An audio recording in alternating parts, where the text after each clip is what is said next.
뭐 편의상 1분단, 2분단, 3분단으로 나눠보면 1분단이 대체적으로 저주해요.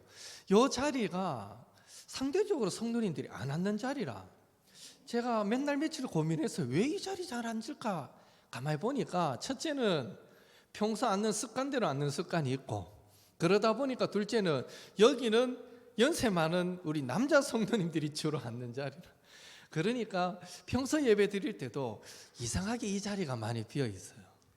아휴, 저 자리도 좀 채워지면 좋겠는데. 하여튼 우리 한 명, 두 명 더 은혜 사모하는 성도들이 많아졌으면 좋겠고, 정말 주님 은혜 아니면 저는 안 됩니다 고백하면서, 왜 우리 교회는 수요일 기도회밖에 없습니까? 매일 저녁 기도회가 있으면 매일마다 나와 나는 기도하고 싶은데, 이런 교인들이 더 많아질 수 있게 되기를 예수님의 이름으로 축복합니다. 세상 살기는 자꾸 어려워지는데, 그에 비해서 하나님 앞에 나와 기도하는 양은 갈수록 줄어든다, 이런 생각이 드는 것 같아요. 제 어릴 때만 해도, 물론 그때가 지금보다 더 어려웠습니까? 그때는 참 많은 성도들이 평소에도 기도 시간 외에도 낮이건 저녁이건 교회에는 늘 기도하는 소리가 있었어요. 335 모여가 기도하고. 근데 갈수록 그 기도의 소리는 약해져 간다. 그러면서 갈수록 우리의 한숨은 깊어져 간다, 이런 생각도 듭니다. 하여튼 늘 기도로 승리하시는 우리 옥태의 성도님들 되시기를 예수님의 이름으로 축복합니다. 여러분은 가족과 성도와 친구를 축복할 때 어떻게 축복하기를 즐겨하십니까? 바로 옆에 계신 분에게, 바로 뒤에 계신 분에게 하나님이 딱 나타나셔서 네가 지금 축복하는 한 가지는 내가 반드시 들어주겠다라고 말씀하신다면, 지금 여러분은 무슨 축복을 하시겠습니까? 건강하게 장수하게 살도록 해주십시오. 병 낫게 해주십시오. 부자 되게 해주십시오. 좋은 직장에 취업하게 해주십시오. 또 직장에서 승진하게 해주십시오. 시험에 꼭 합격하게 해주십시오. 좋은 배우자를 만나게 해주십시오. 물론 사람에 따라 또 축복해 주고 싶은 그런 말이 달라지기도 하겠지만, 아마 한 가지를 빌어보라 하면 여러분 너무 축복해 주고 싶은 말이 많아서 고민될 것 같아요. 뭘 축복해 주지? 고민될 것 같습니다. 민수기 14장에 보면 크게 두 가지의 목소리가 들립니다. 하나는 12명의 가나안 정탐꾼의 보고를 들은 이스라엘 백성들이 여호수아와 갈렙의 긍정적인 보고는 들은 채 하지도 않고, 나머지 10명의 부정적인 보고를 듣고는 그것에 마음이 빼앗겨서 밤새, 성경 표현 그대로입니다, 밤새 부르짖고 통곡하면서 뭐라고 말하나 하면, 애굽 땅에서 죽었거나 광야에서 죽었으면 좋았을 것을 여기까지 와서 네피림 후손인 아낙 자손 그 거인들의 손에 죽게 생겼구나 라고 밤새 울며 통곡하는 그 원망의 소리가 있습니다. 다른 하나는 하나님이 우리를 기뻐하시면 우리를 그 땅으로 인도하여 들이시고 그 땅을 우리에게 주시리라. 다만 여호와를 거역하지 말자. 여호수아 갈렙의 목소리입니다.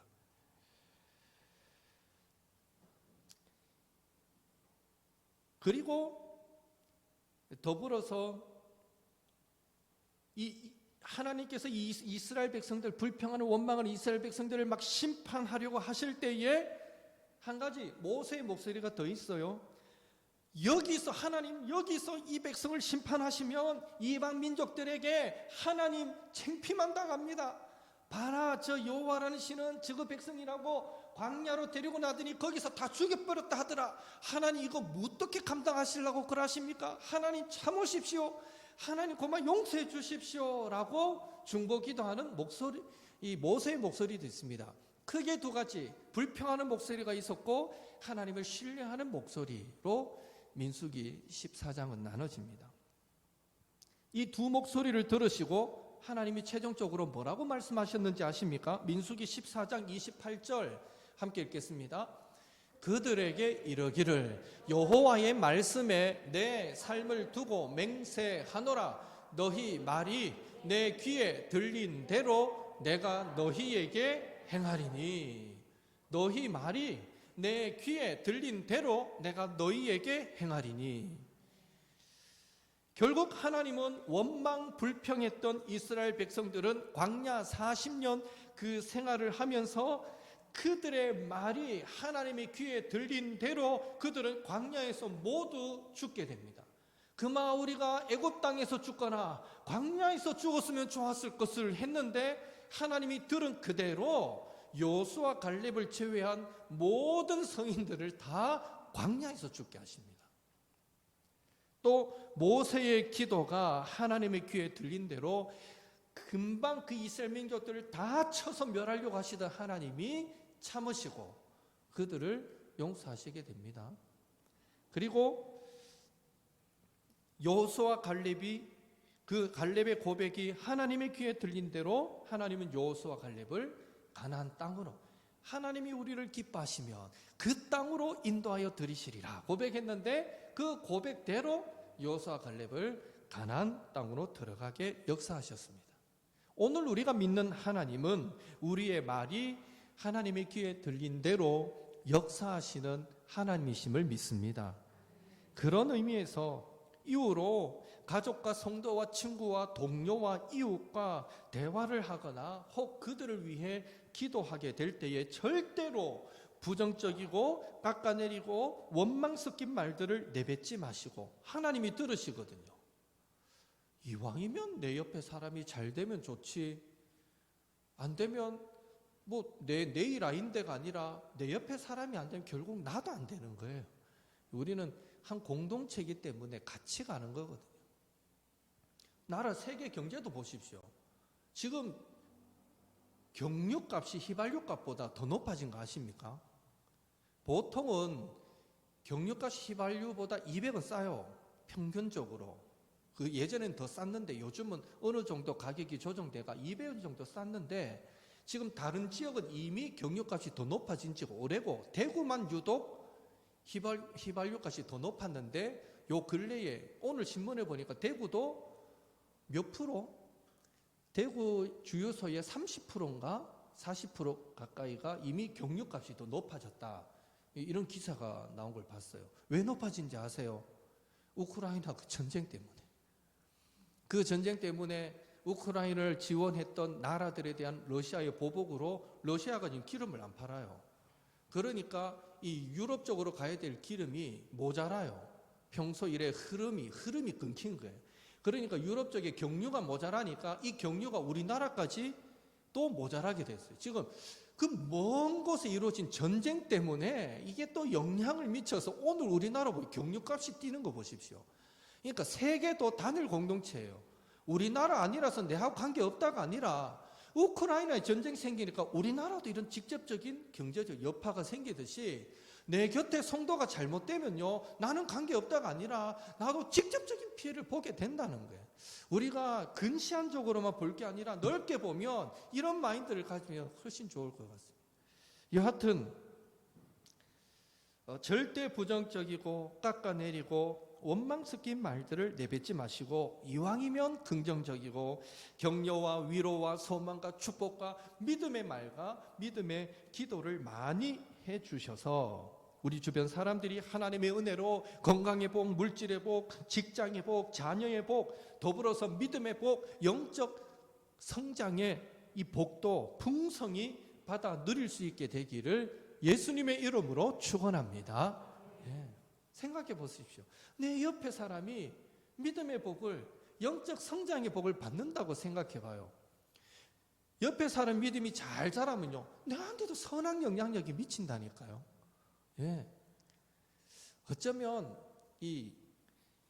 서로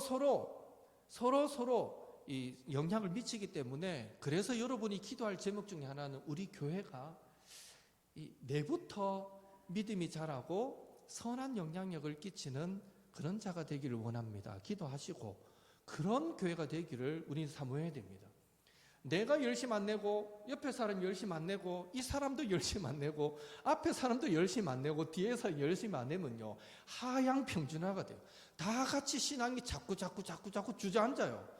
그런데 다 그냥 주저앉는 것 같은데 한 사람이라도 열심 내고 자라가는 그 사람이 그 교회 안에 있으면요, 그 한 사람 때문에 알게 모르게 옆에 사람이 또 그 거룩한 어떤 전염이 이루어져서 막 식어가던 신앙도 또 불이 붙게 되고 회복하게 되고, 우리 교회도 이런 이 거룩한 영향력이 주변에 많이 미쳐지게 되고 함께 하나님 앞에 아름다운 믿음의 사람으로 세워지게 되기를 한 번 더 예수님의 이름으로 축복합니다.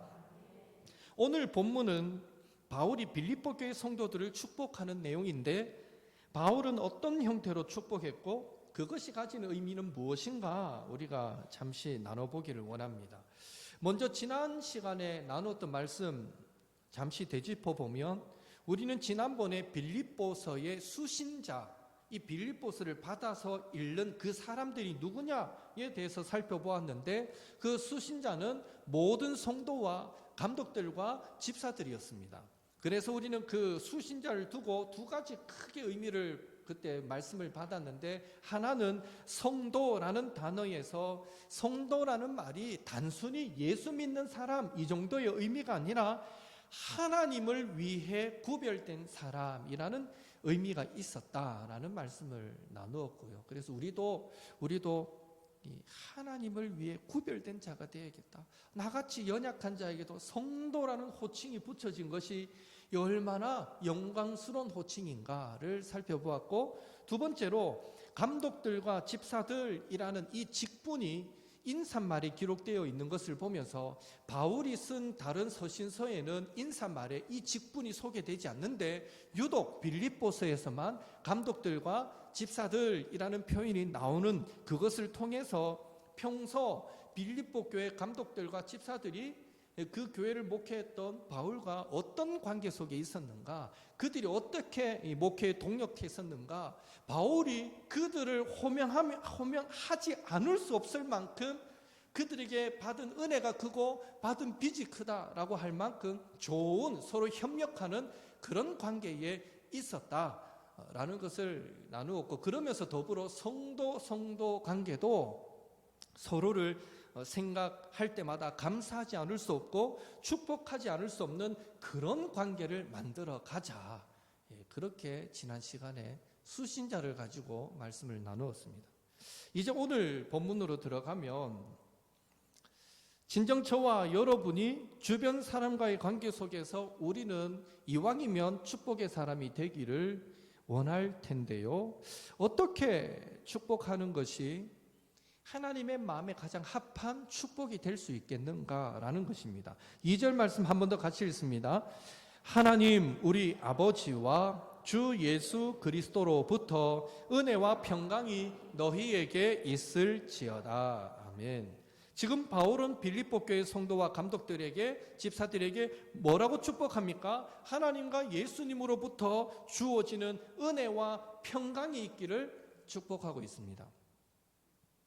이 사실에서 우리는 저와 여러분이 받아 누릴 수 있는 이 최고의 복은 세상으로부터 주어지는 것이 아니라 바로 하나님으로부터 말미암는다라는 사실을 깨닫게 됩니다. 이 간단한 진리만 우리가 분명히 알고 있어도 우리와 하나님의 관계는 훨씬 더 친밀한 관계가 될 것입니다. 왜? 하나님과 나의 관계 속에서 복이 온다는 걸 내가 알기 때문에, 그걸 안다면, 그걸 믿는다면 우리는 훨씬 매일매일의 삶 속에 하나님과의 바른 관계를 위해서 얼마나 노력하겠습니까? 그렇잖아요. 알면서 안 하는 사람 없거든요. 저쪽에, 저 어디지? 작년에 그 사는 아파트 그 옆으로 쭉 가다 보면 그 한블로 앞인가? 우리 요 동네에 유명한 데 있잖아요. 여기 가다 보면 뭐 로또 29번 당첨된 집하고 뭐 간판 뭐 엄청나게 크게 붙여놓은 집 있잖아요. 사람들 로또 하나 사도요, 그 유명한 데를 찾아가면서 로또 사는 거 보세요.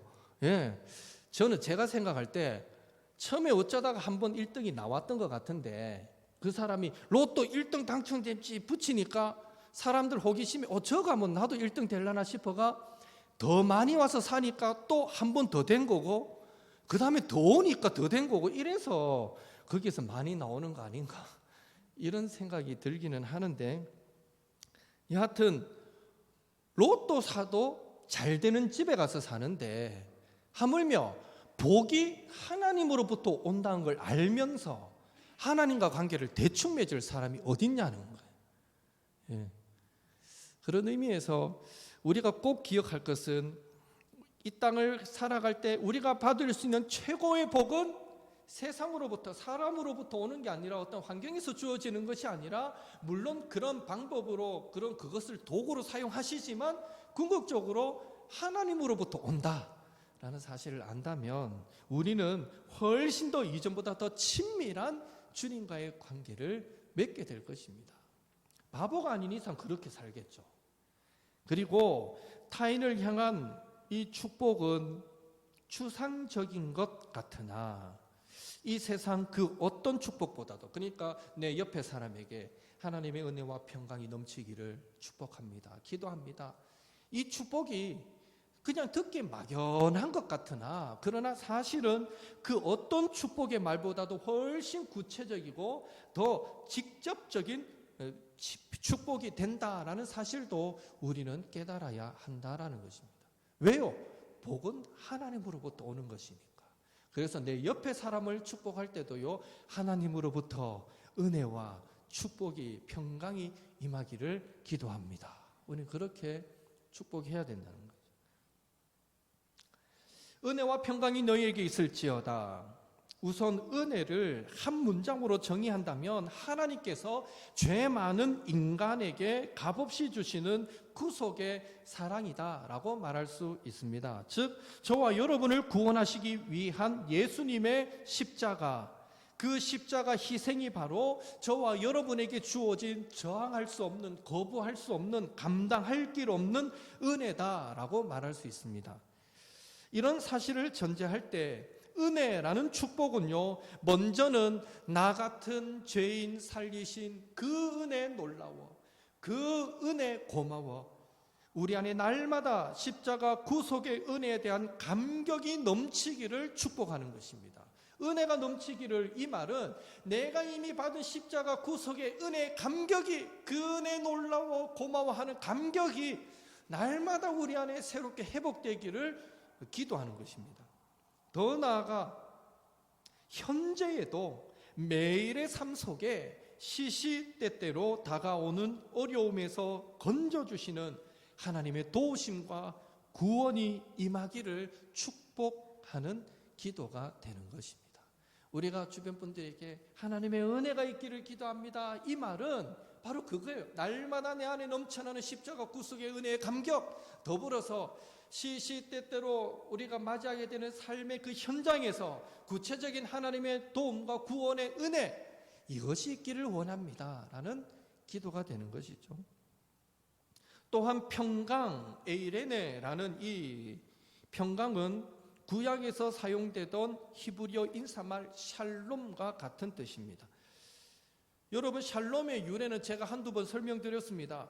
이 국가 간의 관계에 있어서 우리나라도 외세의 침략을 엄청 많이 받은, 역사 시간에 많이 배우잖아요. 외세의 침략을 많이 받았다, 이런 표현 쓰는데, 이 이스라엘도 엄청나게 많은 외세, 역사 속에 외세의 침략을 많이 받았던 나라거든요. 그러니까 외세의 침략으로 인한 전쟁과 핍박과 고난이 많았던 이 이스라엘 백성들, 유대인들이 더 이상 우리에게 이 전쟁의 고통이 없기를, 이방 나라의 압제를 당하지 않게 되기를, 가능하면 이방 나라와 좀 평화적 관계가 유지되기를 소원하는 마음에서 샬롬 샬롬, 평강이 있기를, 평강이 있기를, 그렇게 그들이 인사했습니다. 이런 사실을 전제할 때 이 평강이라는 축복을 하나님과 우리 인간 사이의 그 관계에 적용하면, 죄로 인해서 원수되었던 관계가 예수님의 피로 말미암아 완전히 화해됨으로 주어지는 평안을 의미하는 것입니다. 왜냐하면 인간의 생사화복을 주관하시는 하나님과의 관계가 화해되지 않고서는 영적인 의미에서 우리의 영혼의 참된 평안과 육체의 참된 안식은 있을 수 없기 때문입니다.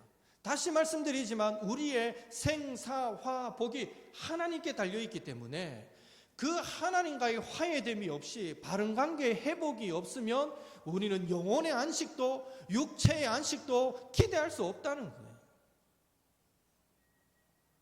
그런 의미에서 이 땅에서 육신을 입고 살아가는 동안에 저와 여러분이 얻을 수 있는 영혼의 그리고 육체의 참된 평강은 오직 역시 하나님으로부터 말미암는다라는 사실을 우리는 어떤 순간에서도 결코 잊어서는 안 된다라는 것입니다. 혹 우리 가운데 지금 뭔가 남에게 말 못할 개인적인 어떤 사정으로 마음이 불안하고 평안이 없고 답답한 분이 혹 우리 가운데 계실지 모르겠어요. 문제가 해결되면 이 답답함이 사라지고 참 평안이 오겠다 싶은데, 그러나 궁극적인 평안을 주신 분은 오늘 이 말씀을 기억하시고 하나님이시다. 하나님과의 바른 관계 속에 거하게 되면 당장 그 문제가 해결되든지 아니면 당장에 해결되지 않든지 간에 하나님은 우리에게 참 평안을 허락해 주시는 줄로 믿습니다. 그런 의미에서 우리의 평안도요, 눈에 보이는 문제 해결이 주는 게 아니라, 그건 잠시의 기쁨도 주고 평안도 주겠지만 궁극적인 우리 영혼의 평안은 하나님으로부터 말미암는다. 우리가 꼭 명심해야 됩니다. 요약하자면 바울이 빌립보 교회 성도와 감독과 집사들에게 은혜와 평강이 있기를 축복하며 기도한 것은 날마다 십자가 구속의 은혜에 대한 감격과 매 순간 도움과 구원이 되어주시는 하나님의 은혜가 풍성하게 넘쳐날 것과 또한 하나님과의 바른 관계 속에서 이루어지는 그 친밀한 동행이 풍파 많은 세상 속에서도 평강을 잃지 않고 담대하기를 축복한 것과 같은 의미다라고 말할 수 있는 것입니다. 여러분, 은혜와 평강의 의미를 우리가 잠시 살펴보고 나니까 지금 바울이 자신이 할 수 있는 최고의 축복의 인사를 빌립보 교회 성도들에게 하고 있다라는 생각이 들지 않습니까? 아마 이 이상의 축복은 없을 것 같아요. 특히 이 은혜와 평강은 바울이 평소에도 늘 모든 교회에 즐겨 사용하던 축복의 말인데요, 사용할 수밖에 없는 이유는 바울 자신이 다메섹 도상에서 먼저 자신을 찾아주셨던 예수님을 만나는 그 감격적인 은혜를 체험했기에 그는 너희들도 정말 그런 은혜 속에 가기를 원한다. 내가 다메섹 도상에서 예수님을 만났는데 나 같은 죄인 만나주신 예수님, 나는 생각만 해도 감사하고 생각할 때마다 고맙고 눈물이 앞을 가리고, 그래서 내가 너희들이 볼 때 내가 지금 선교한다고 고난당한다고 여기지만 난 이 고난당하는 건 아무것도 아니다. 다메섹 도상에서 나를 만나주신 하나님의 주님의 그 은혜 생각하면 아무것도 아니다 라는 고백이 바울에게 있기 때문에 그 체험의 근거에서 가장 먼저 바울은 은혜 있으라 라고 축복한 것입니다. 변화받은 이후에도 비방자요 박해자요 폭행자였던 자신을 용서해 주시고 하나님의 자녀, 하나님 나라의 백성이라는 영광스러운 신분도 주셔서 이전에 원수되었던 관계를 화해의 관계로, 아버지와 아들의 관계로 회복시켜 주시는 영혼의 참된 평안도 맛보았기에, 그렇잖아요.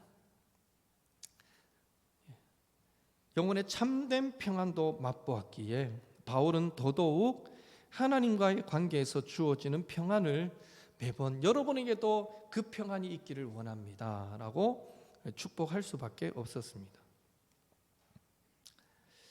우리가 만날 때마다 자주 하는 인사말을 보면 대개 이렇습니다. 안녕하세요, 잘 지내셨어요, 식사하셨습니까? 식사하셨습니까? 라는 인사는 언제쯤이면 사라질까요?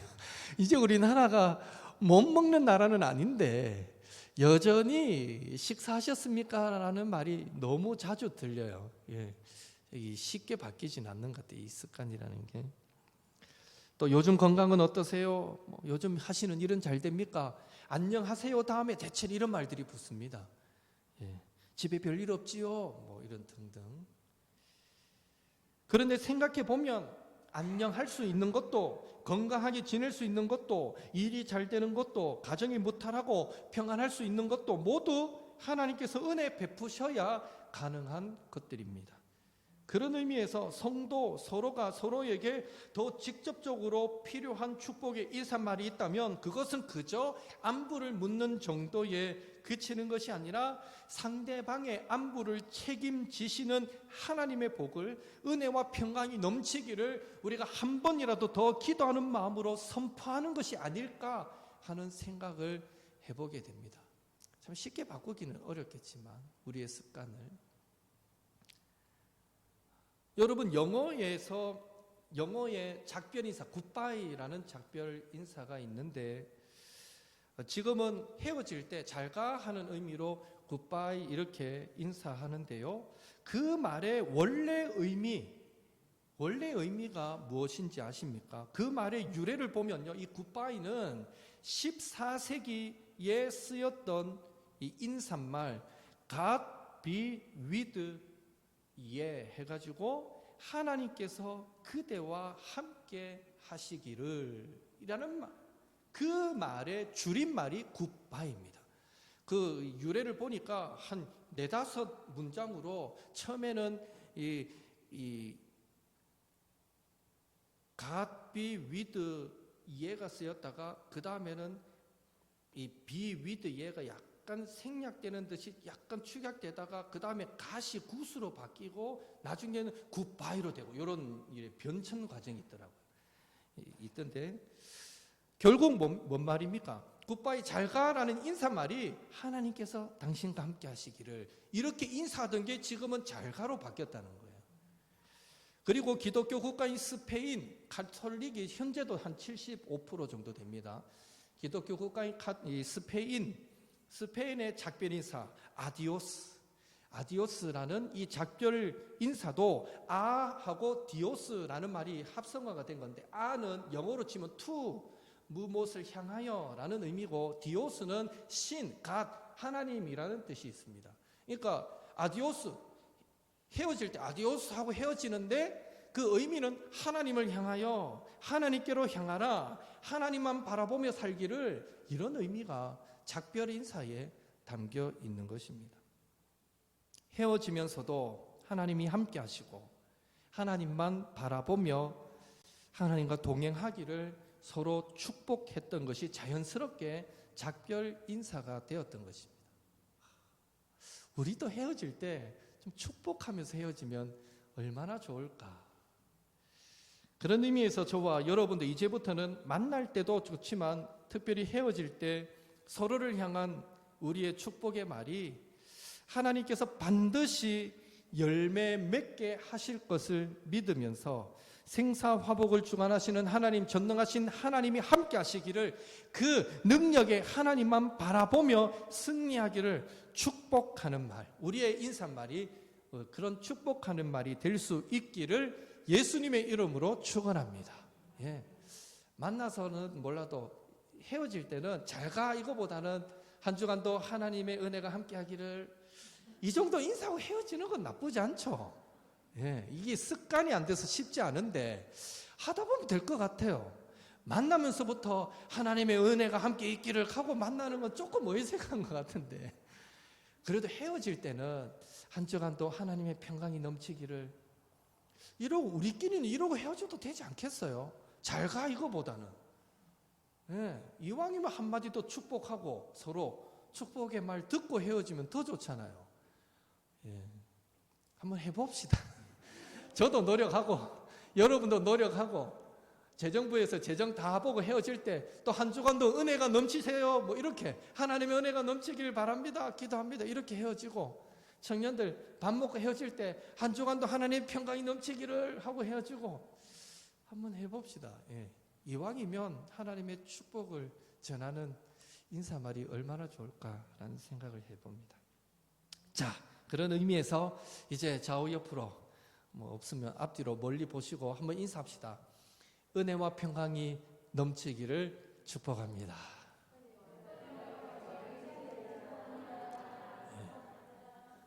그거면 되는 거예요. 은혜와 평강. 이것만 있으면 이 땅 살아가는데 아무 문제 없습니다. 은혜와 평강이 날마다 여러분께 넘치기를 예수님의 이름으로 축원합니다. 우리 찬송하겠습니다. 하나님의 은혜. 하나님의 은혜.